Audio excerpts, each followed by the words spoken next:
हम सब लोगों की एक बहुत ही नॉर्मल सोच होती है कि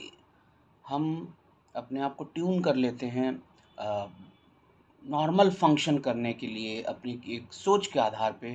कि मैंने ऐसा सोचा है, आज मैं वहाँ जाऊँगा, उसके बाद मैं ये काम करूँगा, उसके बाद मैं वो उस जो पेंडिंग असाइनमेंट है उसको पूरा करूँगा।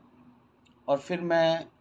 ये सोच के आगे बढ़ता हूँ कि अब जो मैंने सोचा है उसी तरह से अनफ़ोल्डिंग ऑफ इवेंट होगी, उसी तरह से आगे की घटनाएँ आगे बढ़ेंगी। लेकिन अ, हर बार ऐसा नहीं होता। मान लीजिए मुझे एग्ज़ाम देने जाना है, तो कभी भी उसमें देरी हो सकती है। मान लीजिए मुझे एक इंटरव्यू देने जाना है, तो उसमें कभी भी ट्रेन का टाइमिंग गड़बड़ हो सकता है, रास्ते में कोई दिक्कत आ सकती है, मुझे और कोई परेशानी हो सकती है। मान लीजिए मुझे कहीं एक परफ़ॉर्म करने जाना है,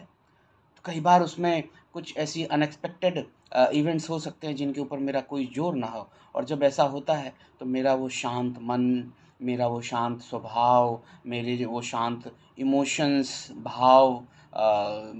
संवेदनाएँ सब छिन्न-भिन्न होने लगती हैं क्योंकि अब मैं एक ऐसी परिस्थिति में आ जाता हूँ अचानक से कि जो मैंने कल्पना नहीं करी थी। मेरा ब ब इंटरव्यू शेड्यूल वैसा नहीं जा रहा जैसा मैं सोच रहा था। मेरे एग्ज़ाम्स वैसे नहीं जा रहे, मेरी मीटिंग्स वैसे नहीं जा रही, मैंने जो काम करने की कोशिश करी थी उनके रिज़ल्ट वैसे नहीं आ रहे या जो मैं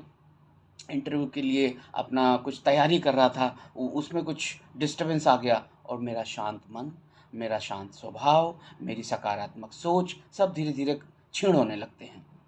हमें ये ध्यान देने की ज़रूरत है कि जीवन में परिस्थितियाँ सदैव वैसी नहीं होती, जैसी हम सोच के चल रहे होते हैं, बल्कि आशा और प्रत्याशाओं के विपरीत कई बार आप ऐसी परिस्थितियों में घिर जाते हो अचानक से, जहाँ पे आपको कुछ एक बड़ा कदम और ज़्यादा संगठित होकर काम करने की ज़रूरत होती है, जहाँ पर आप ऐसी परिस्थितियों के साथ तालमेल बिठाने की कोशिश करते हैं, जो आपकी आशा और प्रत्याशाओं के विपरीत होती है और वहाँ पर आपको अपने आप को स्थापित करने की ज़रूरत पड़ती है। ये सिर्फ़